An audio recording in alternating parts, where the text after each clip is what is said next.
आज हम twelfth state board physics का चैप्टर नंबर 1 जो कि रोटेशनल डायनामिक्स है उसका अगला पार्ट पढ़ेंगे। इससे पहले हमने कोनिकल पेंडुलम उसके बारे में सब कुछ डिस्कस किया है इससे प्रीवियस पार्ट में। अब हम आज वर्टिकल सर्कुलर मोशन इस टॉपिक को कवर करने वाले हैं और उसके रिगार्डिंग वर्टिकल सर्कुलर मोशंस में कौन कौन सी पोजीशन पे कौन कौन से फोर्सेस और कैसे कैसे अप्लाई होंगे इस बारे में हम डिस्कस करेंगे। क्लियर।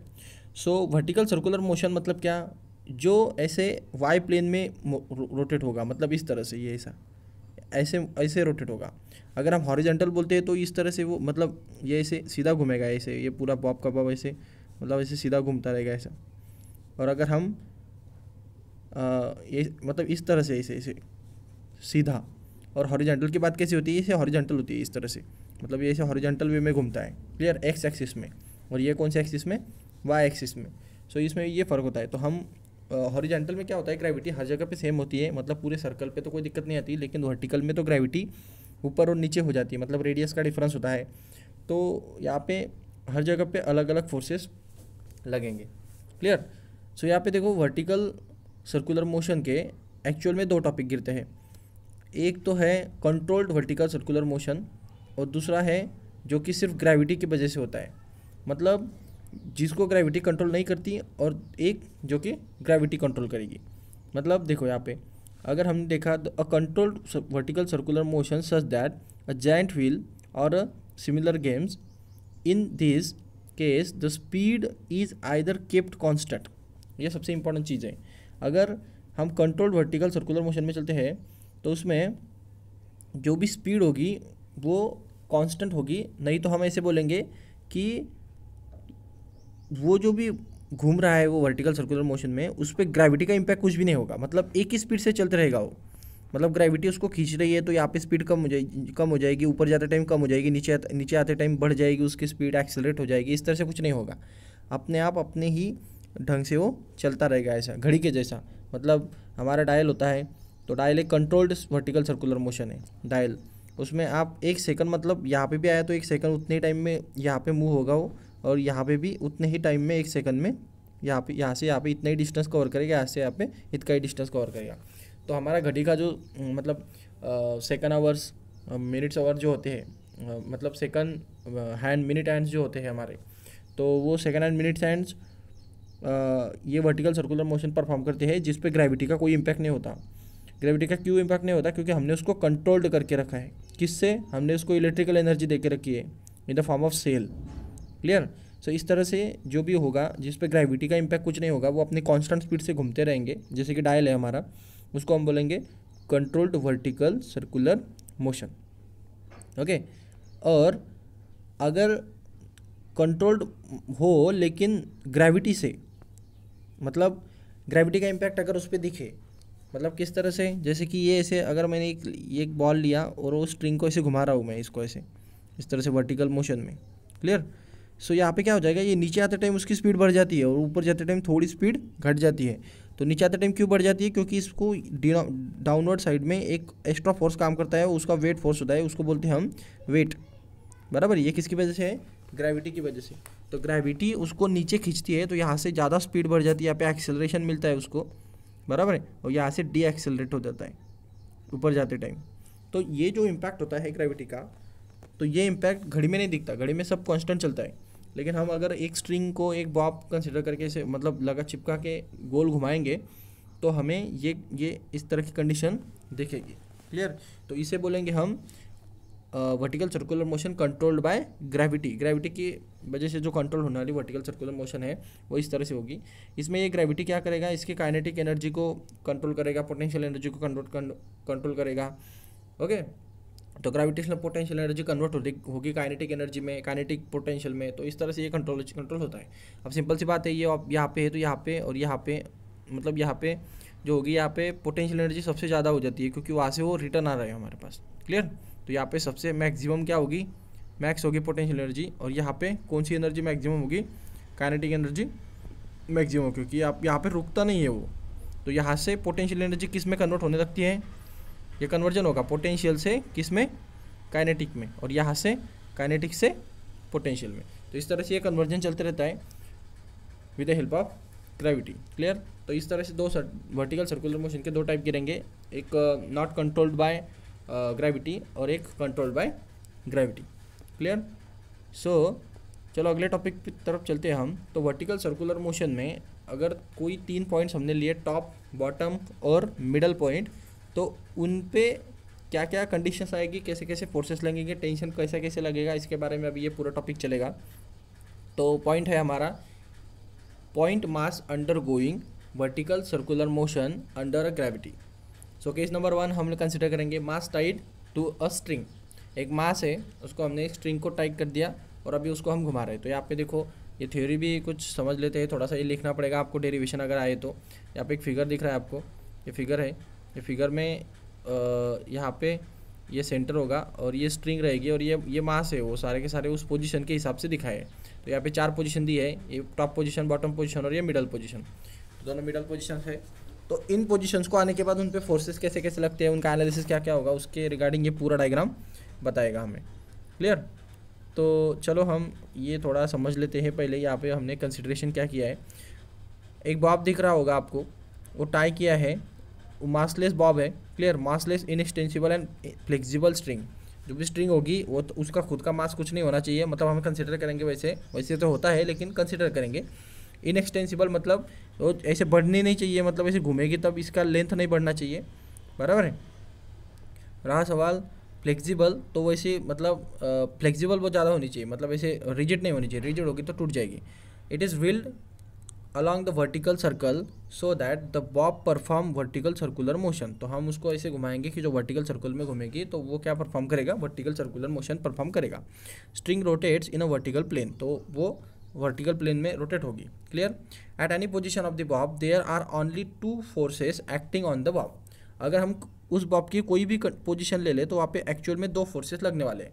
तो सबसे इंपॉर्टेंट 2 फोर्सेस कौन से होंगे, एक तो उसका ग्रेविटी की वजह से वेट, समझो अगर हमने यहाँ पे ये टॉप पोजीशन लिया ए, तो आपको दिख रहा होगा यहाँ पे टॉप पोजीशन ए लिया मैंने, ये ऐसी स्ट्रिंग होगी यहाँ पे। क्लियर? और ये हमारा बॉब है, इधर यहाँ पे आए हो, तो यहाँ पे 2 फोर्सेस एक्चुअल में लगेंगे। एक तो फोर्स लगेगा उसका वेट फोर्स, बराबर है, जो कि कितना होगा mg, और दूसरा जो लगता है वो लगता है टेंशन। अब टेंशन की अगर बात करें तो टेंशन भी तो स्ट्रिंग की तरफ, सेंटर की तरफ लगेगा, तो टेंशन यहाँ पे लगा TA। क्लियर? टेंशन यहाँ पे लगा TA, तो दोनों एक ही तरफ लगे, mg भी नीचे लग रहा है, टेंशन भी नीचे लग रहा है, तो दोनों एक ही तरफ आएंगे। जैसे यहाँ पे अगर आए हम तो mg ऐसे नीचे लग रहा है और टेंशन इस तरफ जाएगा क्योंकि स्ट्रिंग यहाँ पे है। यहाँ पे mg इधर नीचे की तरफ जाएगा, टेंशन स्ट्रिंग की तरफ जाएगा। यहाँ पे mg नीचे की तरफ आएगा, टेंशन स्ट्रिंग की तरफ आएगा। तो इस तरह से सारी पोजीशंस पे हम टेंशन और वेट, ये 2 फोर्सेस वहाँ पे एक्ट होने वाले हैं। तो उसके हिसाब से पोजीशन वाइज क्या क्या चेंज होता है, किसकी स्पीड ज़्यादा, किसकी स्पीड कम, कहाँ पे टेंशन ज़्यादा, कहाँ पे टेंशन कम, इसके बारे में अभी हम ये पूरे डेरिवेशन पार्ट में कंसिडर करेंगे। इसका डेरिवेशन भी इंपॉर्टेंट है और फार्मूला तो इंपॉर्टेंट है ही न्यूमेरिकल के लिए, तो सबसे इंपॉर्टेंट डायग्राम है ये। तो चलो यहाँ पे अभी मैंने बता दिया आपको, ये टॉप पोजीशन वगैरह के हिसाब से इस तरह से आता है। अब ये जो नीचे दिया गया है हमें, यहाँ पे बात चलती है, हम एक एक पोजीशन के हिसाब से देखेंगे। अब यहाँ पे 4 पोजीशन हमें दी गई है, A B C D। Clear? So ये 4 पोजीशन में से सबसे पहले वाली पोजीशन हम ये देखेंगे। सबसे पहली पोजीशन हमारी ये होगी जो कि A को है, तो A को वेट भी नीचे आता है और टेंशन भी नीचे आता है क्योंकि स्ट्रिंग ऐसे ही होगी। तो यहाँ पे दोनों फोर्स डाउनवर्ड डायरेक्शन में लगे। क्लियर? तो सिर्फ इस डायग्राम को देखो, ये बाकी सारा भूल जाओ फिलहाल के लिए। क्लियर? तो यहाँ पे देखो, यहाँ पे क्या होना चाहिए, ये mg तो नीचे आ गया, बराबर है। रहा सवाल टेंशन का, तो टेंशन भी तो इस तरफ ही आएगा। क्लियर? तो ये TA हो गया। अब कोई इंक्लाइन फोर्सेस है क्या यहाँ पे? नहीं। तो कोई अगर इंक्लिनेशन फोर्सेस नहीं है तो कोई कंपोनेंट नहीं निकलेगा यहाँ पे, मतलब साइन कंपोनेंट, कॉस कंपोनेंट ऐसे निकालने की जरूरत नहीं है क्योंकि इंक्लिनेशन फोर्स कोई भी नहीं है, सीधा वर्टिकल फोर्सेस है दोनों के दोनों। तो वर्टिकल फोर्सेस और हॉरिजॉन्टल तो है ही नहीं कोई, तो बैलेंस होने का सवाल नहीं उठता हॉरिजॉन्टल का, सिर्फ वर्टिकल फोर्सेस को बैलेंस करेंगे। क्लियर? तो यहाँ पे वर्टिकल फोर्सेस को अगर हम बैलेंस करते हैं तो देखो, ये वर्टिकल फोर्सेस जो भी डाउनवर्ड जाते हैं उनको हम जो भी डाउनवर्ड होते हैं उनको अपवर्ड के हिसाब से बैलेंस करेंगे। तो देखो, ये जो दोनों फोर्सेस है वो किसके इतने होंगे, सेंट्रीपिटल फोर्स के इतने होंगे ना, बराबर सी बात है। ये दोनों के दोनों फोर्सेस किसकी तरफ जा रहे हैं, सेंटर की तरफ। तो ये फोर्स कितना होना चाहिए, सेंट्रीपिटल फोर्स के बराबर होने चाहिए। और सेंट्रीपिटल फोर्स का फार्मूला होता है M R omega square. Clear है, जाहिर सी बात है। तो हम इन दोनों की प्लस किसके इतना लिख सकते हैं, एम आर ओमेगा स्क्वायर के इतना लिख सकते हैं, बराबर है। तो हमने इस तरह से लिखा T A plus M G, clear, is equal to क्या हो सकता है, यम आर ओमेगा स्क्वायर हो सकता है, बराबर है। तो चलो ये एक इक्वेशन हमें मिल सकता है। तो हम ये टॉप पोजीशन पे जाते हैं हमारे, यहाँ पे आप पढ़ लो, आपको समझ जाएगा। अपर पोजीशन को, अगर हम अपर मोस्ट पोजीशन को गए तो अपर मोस्ट पोजीशन में क्या होगा, हमारा वेट जो है वो डाउनवर्ड डायरेक्शन को है, टी ए भी डाउनवर्ड डायरेक्शन को है टुवर्ड द सेंटर। तो इनका जो भी रिजल्टेंट मिलेगा वो सेंट्रीपिटल फोर्स के इतना होगा। तो जो भी दोनों की प्लस आएगी वो किसके इतने होगी, सेंट्रीपिटल फोर्स। और सेंट्रीपिटल फोर्स के हम दो फार्मूले लिखते हैं, यम आर ओमेगा स्क्वायर, और जो जनरली यूज़ किया जाता है वो होता है m we square upon r. Clear, तो हमने यहाँ पे m we square upon r use किया है। क्लियर, तो वी जो है वेलोसिटी, अब वो ए के पोजीशन का है तो हम ये वेलोसिटी ए के पोजीशन को रखेंगे। अब जो भी पोजीशंस रहेगी इसकी, तो जिस पोजीशन को रहेगा वहाँ की वेलोसिटी उसको टेंजेंशियल होती है। हमने ये पहले भी देख चुके हैं। अगर ए को है तो ए को टेंजेंट मतलब ए की वेलोसिटी मतलब वी ए, मतलब यहाँ पे वी ए होगा। क्लियर, तो ये वी ए वेलोसिटी ऐसे होगी, इसकी ये वेलोसिटी इस तरफ तो ये वी सी होगी, इसकी वेलोसिटी इस तरफ तो ये वी पी होगी, इसकी वेलोसिटी इस तरफ तो ये वी डी होगी। तो वेलोसिटी ऑलवेज टेंजेंशियल होती है उस पॉइंट को, उस सर्कल को। तो इस तरह से इनकी वेलोसिटीज़ होने वाली है। तो चलो हम हमारे डेरिवेशन को कंटिन्यू करते हैं।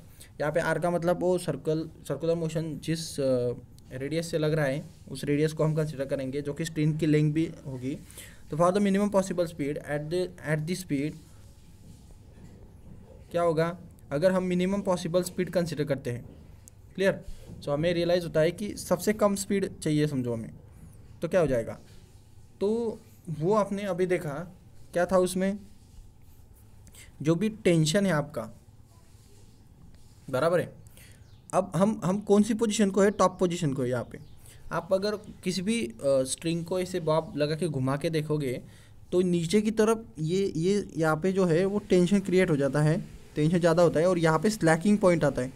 स्लैकिंग मतलब यहाँ पे ऐसी वो रस्सी जो होती है, ये जो स्ट्रिंग होती है वो ऐसे ढीली हो जाती है, ऐसे इस तरह से, मतलब ये ऐसे यहाँ पे ऐसे ढीली हो जाती है थोड़ी सी, और यहाँ पे बिल्कुल टाइट होती है।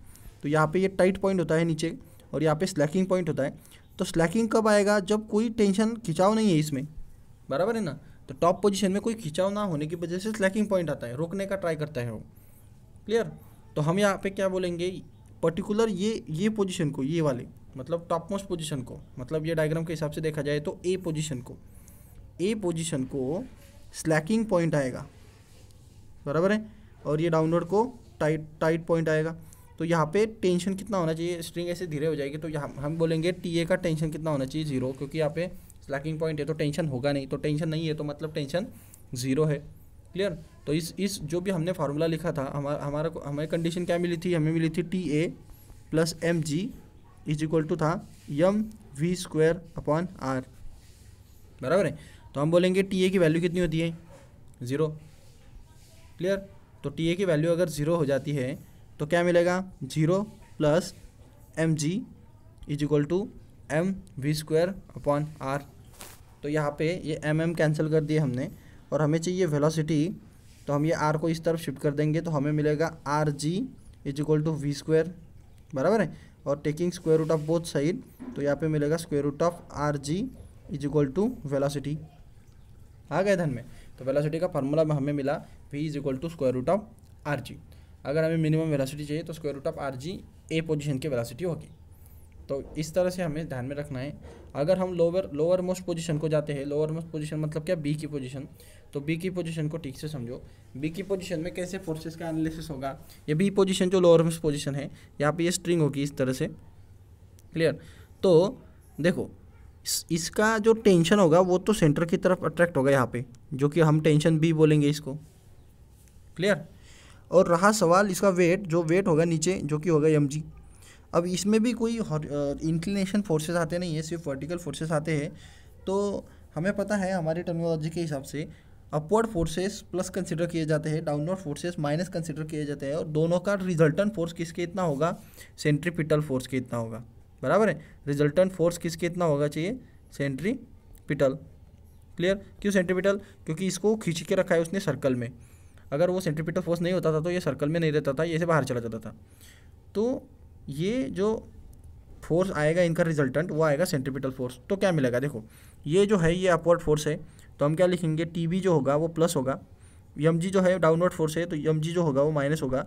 इन दोनों का रिजल्टेंट मतलब क्या, इन दोनों की इक्वल किसकी इतनी होनी चाहिए, उनके टेंशन की इतनी, मतलब नहीं सेंट्रीपिटल फोर्स की इतनी, मतलब क्या, एम वी बी का स्क्वायर अपॉन आर। अभी वेलोसिटी बी की है तो वी बी आएगी, मतलब इस तरह से वी बी होगी यहाँ पे बी की वेलोसिटी।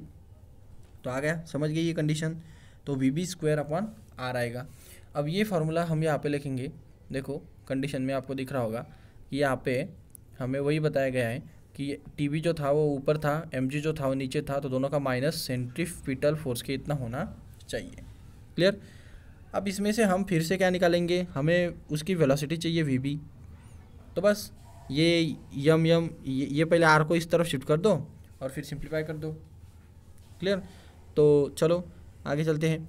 जैसे कि अभी हमें पता है कि काइनेटिक एनर्जी जो भी होती है, मतलब अपर मोस्ट और डाउन मतलब जो भी लोअर मोस्ट है उसमें, तो काइनेटिक एनर्जी और पोटेंशियल एनर्जी में बहुत बड़ा डिफरेंस आता है, बराबर है।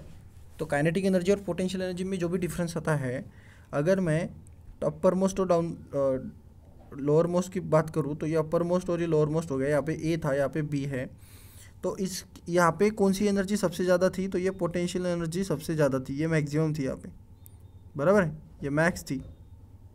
तो इसका मतलब क्या हो गया, काइनेटिक एनर्जी क्या होनी चाहिए, 0। अब यहाँ पे काइनेटिक एनर्जी मैक्स होगी तो कौन सी एनर्जी 0 होनी चाहिए, पोटेंशियल एनर्जी क्या होगी, 0 होगी। तो बहुत सिंपल सी बात है। तो अगर हम इसको ठीक से कंसिडर करते हैं तो हमें पता है कि यहाँ से पोटेंशियल एनर्जी पूरी की पूरी किस में कन्वर्ट करने वाले हो, काइनेटिक एनर्जी में कन्वर्ट करने वाले हैं। तो यहाँ पे कितनी पोटेंशियल एनर्जी थी, बराबर है, तो पोटेंशियल एनर्जी कितनी है।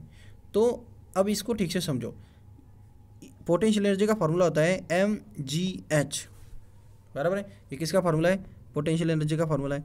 अब इसमें h का मतलब होता है हाइट। अब यहाँ से यहाँ तक क्या हाइट होगी, ये इतनी हाइट कितनी होगी, यहाँ पे सेंटर होता है तो ये r और ये r, तो कितने r हो गए टोटल मिला के, 2r हो गए, बराबर है। तो हाइट कितनी होनी चाहिए, 2r होनी चाहिए। तो फिर बनेगा क्या, mg और ये 2r, तो क्या बना 2mgr, समझ गए। क्लियर। mgh, h का मतलब होगा 2r बॉटम से लेकर टॉप तक, तो ये 2 हमने बाहर निकाल दिया, तो हमें क्या मिला, पोटेंशियल एनर्जी का फॉर्मूला 2mgr। तो सबसे टॉप के पोजीशन को क्या होना चाहिए, पोटेंशियल एनर्जी 2mgr, बराबर है। और यहाँ पे क्या होगा, यहाँ पे mgr होगा, बराबर है। सो इसको ध्यान में रखना पड़ेगा हमें कि वो काइनेटिक एनर्जी पोटेंशियल एनर्जी का डिफरेंस, उतना डिफरेंस उन दोनों में होना चाहिए। तो हम देखेंगे अब कुछ ना कुछ काइनेटिक एनर्जी तो टॉप को भी होगी और कुछ ना कुछ तो यहाँ पे भी। अब हम अगर बोले भी आके काइनेटिक एनर्जी एग्जैक्ट 0 हो जाती है, तो इस तरह से नहीं होता है, वो कुछ ना कुछ तो डाउनवर्ड आता ही आता है ना, तो कुछ ना कुछ तो काइनेटिक एनर्जी उस पर होती है। तो हम यहाँ पे 0 नहीं बोल सकते डायरेक्ट, इसको हम मिनिमम बोल सकते हैं। क्लियर। तो काइनेटिक एनर्जी मिनिमम होगी और यहाँ पे मैक्सिमम होगी, बस इतना बोला जा सकता है अच्छे से, अगर क्लियर बोलना हो तो हम कंसिडर करेंगे कि इन दोनों के बीच में, मतलब टॉप और बॉटम के बीच में काइनेटिक एनर्जी में जितना भी डिफरेंस आया, मतलब इसकी काइनेटिक एनर्जी और इसकी काइनेटिक एनर्जी, इन दोनों की क्या करेंगे, सब्ट्रैक्शन, तो हमें इसमें का डिफरेंस मिलेगा, बराबर है। अगर डिफरेंस मिलेगा तो उतनी ही एनर्जी कन्वर्ट हुई है, इस तरह से हम सोचेंगे law of conservation of energy के हिसाब से, जितना डिक्रीज हुआ उतनी एनर्जी कन्वर्ट हुई, बराबर, जाहिर सी बात है। तो दोनों के बीच में कितनी एनर्जी होगी, तो ये 2mgr होगी, मतलब दोनों के बीच में टॉप और बॉटम के पोजीशन में हमने अभी देखा। तो ये जो पोजीशन थी यहाँ पे टॉप और बॉटम के, इसके बीच में कितनी एनर्जी आनी चाहिए, 2mgr आनी चाहिए। और रहा सवाल ये यहाँ से यहाँ तक आने के लिए कितनी एनर्जी का लॉस होगा, तो यहाँ पे काइनेटिक एनर्जी कितनी थी, 1/2। काइनेटिक एनर्जी का फार्मूला होता है 1/2 वी स्क्वायर, ये काइनेटिक एनर्जी का फॉर्मूला है।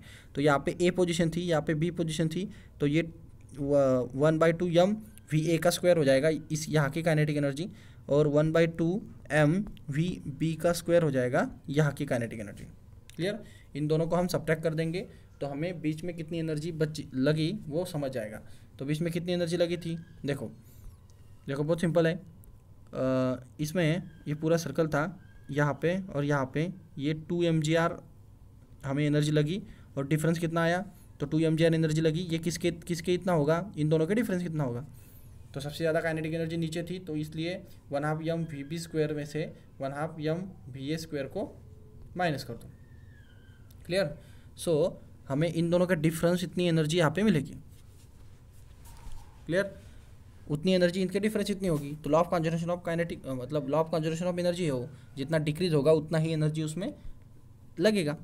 तो हमें देखो यहाँ पे 1/2 m कॉमन ले लेंगे, तो ये क्या बनेगा, देखो यहाँ पे mg, ये 2 mgr इज इक्वल टू ये 1/2 m हम कॉमन ले लिए यहाँ से इतनी टर्म, बराबर। तो क्या बचा अंदर, वी बी का स्क्वायर माइनस वी ए का स्क्वायर।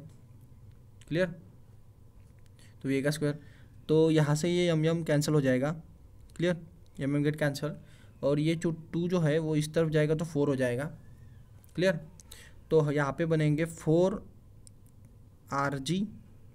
क्लियर? और यहाँ पे बनेगा वी बी का स्क्वायर माइनस वी ए का स्क्वायर। क्लियर? तो हमें यहाँ पे ये कंडीशन मिली जो कि हमें चाहिए थी।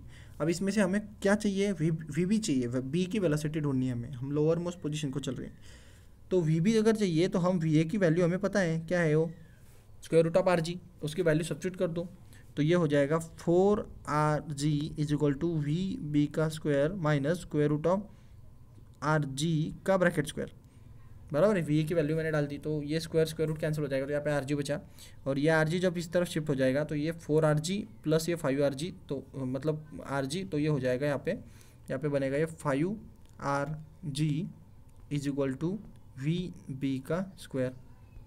क्लियर?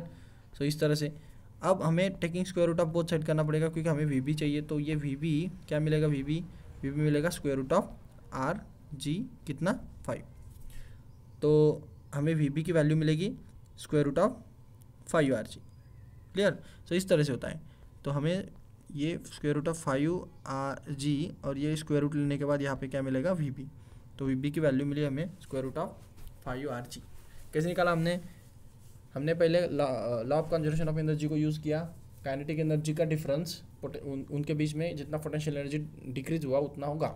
क्लियर? जितनी काइनेटिक एनर्जी बढ़ी उतनी पोटेंशियल एनर्जी डिक्रीज हुई होगी। तो बस सिंपल है, तो इन दोनों का डिफरेंस जो भी होगा वो इक्वल होगा। तो पोटेंशियल एनर्जी में कितना डिफरेंस था, तो 2 mgr था, और काइनेटिक एनर्जी में कितना डिफरेंस था, तो 1/2 m v B square minus 1/2 m v A square था।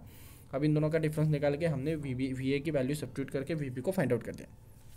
तो हमारा वी बी आया टोटल मिला के square root of 5rg। Clear? तो इस तरह से स्क्वायर रूट ऑफ 5rg है। चलो आगे, अगर हम टेंशन को सब्ट्रैक्ट करते हैं, अगर हमें टेंशन के फॉर्म में चाहिए, मतलब हमें चाहिए कि टॉप और बॉटम पोजीशन के बीच में टेंशन कितना होगा। मतलब ये टॉप पोजीशन है और ये बॉटम पोजीशन है, तो यहाँ का टेंशन टी ए होता है, यहाँ का टेंशन टी बी होता है। तो किसका टेंशन ज़्यादा, इसका टेंशन ज़्यादा, इसका टेंशन कम होता है। क्लियर? तो इसका टेंशन ज़्यादा होता है, इसका ज़्यादा होता है, इसका कम होता है, कम होता है। क्लियर? सो ये जो ज़्यादा और कम का टेंशन है, तो इनमें का डिफरेंस कितना आएगा इन दो टेंशन्स में, मतलब क्या टी बी में से टी ए को क्या करना है, हमें माइनस करना है। तो हमें डिफरेंस ढूंढना होगा। तो हमें पहले ढूंढना पड़ेगा कि टी ए का फॉर्मूला क्या है और टी बी का फॉर्मूला क्या है। तो हमने वो पहले भी ढूंढ चुके हैं इसको, टी ए और टी बी के फार्मूले को। तो आप क्या करो, बस टी ए और टी बी इन दोनों को लिख लो।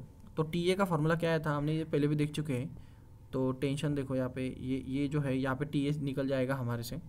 क्लियर?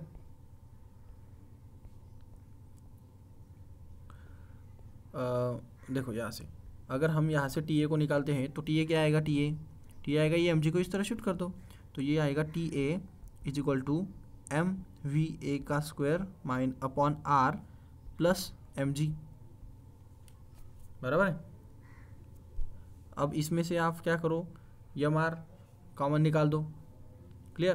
तो यहाँ से हमें टी ए मिल जाता है। वैसे टी बी भी निकाल लेंगे। टी बी कहाँ से निकालेंगे, ये हमें ऑलरेडी टी बी यहाँ से मिल जाएगा जो कि हमने पहला इक्वेशन लिया था यहाँ से। अब ये टी बी है, ये एम जी को इस तरफ शिफ्ट कर दो तो ये प्लस एम जी हो जाएगा, बराबर है, इस तरफ प्लस एम जी हो जाएगा। चलो आगे चलते हैं। अब अगर इन दोनों को हमने माइनस कर दिया और उनमें से माइनस 2mg को भी माइनस कर दिया तो हमें ये टर्म मिलती है। देखो हमारा क्या क्या फार्मूला आया था, हमारा टी ए आया था, टी बी क्या आया था, पहले टी बी को समझ लो। टी बी था यम वी बी का स्क्वायर अपॉन आर,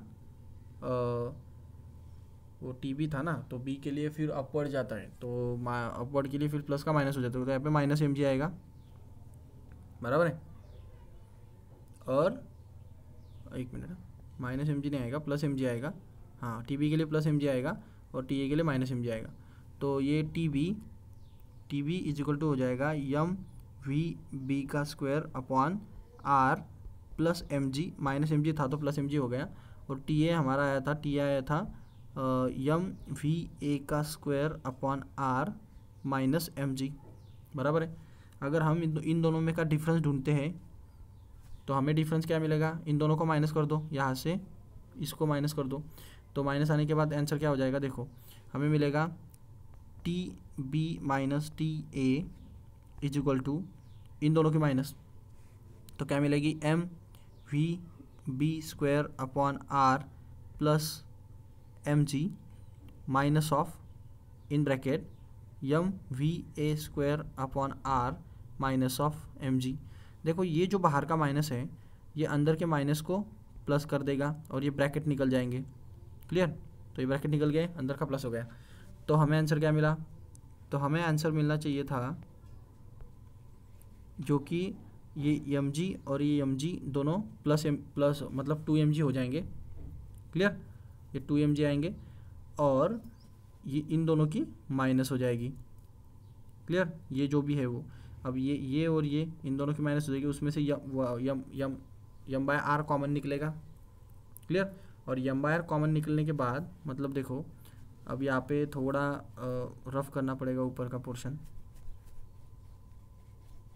तो ये जो यहाँ पे ठीक से समझो इसको। यहाँ पे क्या हो रहा है कि हमें टी बी और ये चाहिए, तो हम क्या करेंगे, देखो ये T B minus T A already है हमारे पास। क्लियर। अब यम वी इसमें से यम बाय आर और इसमें से यम बाय आर को कॉमन निकालो और ये एम जी को प्लस प्लस करके 2mg लिख दो। तो यहाँ पे क्या बनेगा, ये बनेगा M by R common in bracket क्या बनेगा, ये वी बी का स्क्वायर माइनस वी ए का स्क्वायर, बराबर है, वी बी का स्क्वायर माइनस वी ए का स्क्वायर एंड ये प्लस 2mg यहाँ पे बन जाएगा, ये mg और mg का 2mg। तो ये 2mg को हम इस तरफ माइनस कर लेते हैं तो हमें जो इक्वेशन चाहिए वो मिलेगा। ये 2mg इस तरफ शिफ्ट हो गया तो क्या मिलेगा, देखो तो हमें वो 2mg इस तरफ शिफ्ट होने के बाद ये V T A minus T B minus 2mg और वो जो बचा था M by R V B square minus V A square, इस तरह का हमें इक्वेशन मिलता है। अब इसमें हमें वैल्यूज सब्स्टिट्यूट करनी होती है हर एक की, तो अगर हम हर एक की वैल्यूज़ को सब्स्टिट्यूट कर देंगे इन इक्वेशंस में तो इक्वेशन मतलब क्या, वी बी और वी ए का स्क्वायर की वैल्यू को सब्स्टिट्यूट कर दो। तो वी बी का मतलब क्या होता है, स्क्वायर रूट ऑफ 5rg और ये वी ए का मतलब square root of rg। Clear. So बहुत सिंपल है, देखो वी बी का स्क्वायर मतलब क्या 5rg और वी ए का मतलब क्या rg, तो 5rg में से rg कैंसिल हो जाएगा तो बचेगी कितने, ये पूरे इसका आंसर आएगा 4rg, बराबर है, मतलब 5rg माइनस rg तो 4rg हो गया। क्लियर। तो यहाँ पे आंसर मिला, ये पूरा मिला के मिला 4rg, इसमें से ये r और ये r कैंसिल हो जाएगा तो यहाँ पे क्या बचा फिर 4mg। क्लियर। यहाँ पे रिमेनिंग टर्म क्या बचेगी, रिमेनिंग टर्म बचेगी ये 4 ये m और ये g, मतलब यहाँ पे बचा 4mg पूरा मिला के, और ये 2mg इसको हम इस तरफ शिफ्ट कर लेंगे तो ये माइनस का प्लस हो जाएगा तो ये 2mg इस तरफ प्लस हो जाएगा तो हमें मिलेगा 6mg। क्लियर। तो हमें आंसर मिला T B minus T A, इसका आंसर आया 6mg। तो इस तरह से इन सारी पोजीशंस के हमें आंसर निकालने होते हैं, डिफरेंस टेंशन में का फ्री डिफरेंस। तो यहाँ पे देखो अगला टॉपिक है हमारा जो कि पोजीशंस, अगला पॉइंट है position when the string is horizontal C and D. मतलब जब भी वो हॉरिजॉन्टल पोजीशन को होगी तो force due to the tension is only force toward the center as the weight mg is perpendicular to the tension. Thus, the force due to the tension in the centripetal force used to change the direction of the velocity and weight mg is used to only change the speed using similar mathematics। अब इसमें ये क्या बोल रहा है कि ये जो हमारा जो C की केस आएगी और D की केस आएगी, यहाँ पे जो ये C की और D की केस है, यहाँ पे ये mg जो है ये उसकी स्पीड चेंज करने के लिए काम करते हैं, मतलब रिटार्डेशन और एक्सेलरेशन, और जो टेंशन है उसकी वेलोसिटी को चेंज करने के लिए काम करता है। तो वेलोसिटी और टेंशन स्पीड में फ़र्क है, स्पीड में सिर्फ मैग्नीट्यूड चलती है, वेलोसिटी में magnitude as well as direction भी होता है। तो ये टेंशन डायरेक्शन के लिए रिस्पॉन्सिबल है। क्लियर। तो यहाँ से अगर ये नीचे आएगा तो ग्रेविटी का इम्पैक्ट ज़्यादा रहेगा तो एक्सेलरेशन होगा, और यहाँ से जब ये ऊपर जाएगा तो रिटार्डेशन होगा, हम बोलेंगे डिक्रीजिंग वेलोसिटी चल रही है। क्लियर। सो इस तरह से ये होता है। तो यहाँ पे देखो हमें फोर्सेस का एनालिसिस करना पड़ेगा। तो यहाँ पे एक फोर्स है, अगर हम सी को लेते हैं तो ये mg आएगा नीचे, और ये टेंशन इस तरफ जाएगा, इस तरफ स्ट्रिंग की तरफ, तो हम बोलेंगे ये टीसी इसका टेंशन हो गया। अब ये mg इस तरफ आएगा और इसका टेंशन इस तरफ जाएगा, तो हम बोलेंगे ये टीडी इसका टेंशन हो गया। अब एक्चुअल में देखा जाए तो दोनों एक ही पोजीशन को लाई करते हैं, तो दोनों का टेंशन एक ही होना चाहिए। क्लियर। तो हम T C is equal to T D बोले तो चलेगा, मतलब दोनों में से कोई भी एक कंडीशन को निकालो आपको आंसर मिल जाएगा। क्लियर। सो चलो हम हमारे टॉपिक की तरफ चलते हैं। तो यहाँ पे इन्होंने क्या किया कि अगर हमें उसके बीच में का टेंशन निकालना है पूरा मैथमेटिक्स यूज़ करके, तो हमें यहाँ पे भी दो पॉइंट्स में का टेंशन का डिफरेंस निकालना पड़ेगा। अगर हम वो 2 पॉइंट्स में का टेंशन का डिफरेंस निकालेंगे तभी हमें समझ आएगा कि क्या करना है।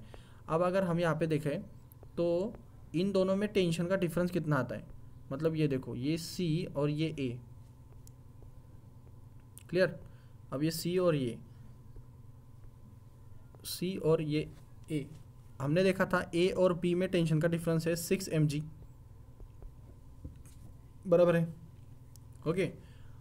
और इसका एग्जैक्ट आधा होगा यहाँ पे, तो ये हो जाएगा कितना 3 mg। तो आप अगर A और C में डिफरेंस ढूंढना चाहते हो तो यहाँ पे आएगा 3 mg डिफरेंस, और ये C और B में डिफरेंस आएगा 3 mg डिफरेंस, टोटल मिला के हो जाएगा 6 mg डिफरेंस। क्लियर। तो बहुत सिंपल है, आधे में होने की वजह से यहाँ पे 3 mg डिफरेंस आता है। अगर हम टेंशन में का डिफरेंस निकालें, मतलब टेंशन में का डिफरेंस मतलब क्या, TA माइनस TC निकाले, TC यहाँ तक, तो 3 mg आएगा, बराबर है। हम अगर मतलब यहाँ पे टेंशन ज़्यादा रहेगा तो ये गलत हो गया, TC माइनस TA होगा, ये C में ज़्यादा टेंशन रहेगा तो ये आएगा 3 mg। और अगर हम अभी ये अगला वाला मतलब B में से C को, तो TB में से TC को माइनस करेंगे तो भी 3 mg मिलेगा। और अब हम इससे पहले हम देख चुके हैं कि अगर TB में से TA को माइनस किया जाए तो फिर ये 3 mg ये 3 mg, तो मिला के 6 mg मिलेगा। क्लियर। तो इस तरह से ये टेंशन का डिफरेंस होता है। यहाँ पे डेरिवेशन पार्ट इंपॉर्टेंट नहीं है, आपको सिर्फ फार्मूलाज को याद रखना है। तो फार्मूलाज अगर समझ गए तो बस समझ गया सब कुछ। तो यहाँ से देखो हमें ये पता है कि इन दोनों का टेंशन इतना होता है। अब रहा वेलोसिटी का सवाल, तो वेलोसिटी का भी डेरिवेशन होता है, उसी तरह से सॉल्व किया जाता है उसको जैसे हमने पहले किया, लेकिन यहाँ पे डेरिवेशन आपको कोई पूछेगा नहीं, रिक्वायर्ड नहीं है। तो डेरिवेशन में देखो आप इसको याद कर लेना है आपको। तो ये फार्मूला आपको इसमें लगेंगे न्यूमेरिकल्स में। तो सबसे ऊपर जो वेलोसिटी थी, जो हमारी वेलोसिटी थी ऊपर सबकी, तो सबसे ऊपर वाली वेलोसिटी जो इस तरफ चलती थी ऐसे,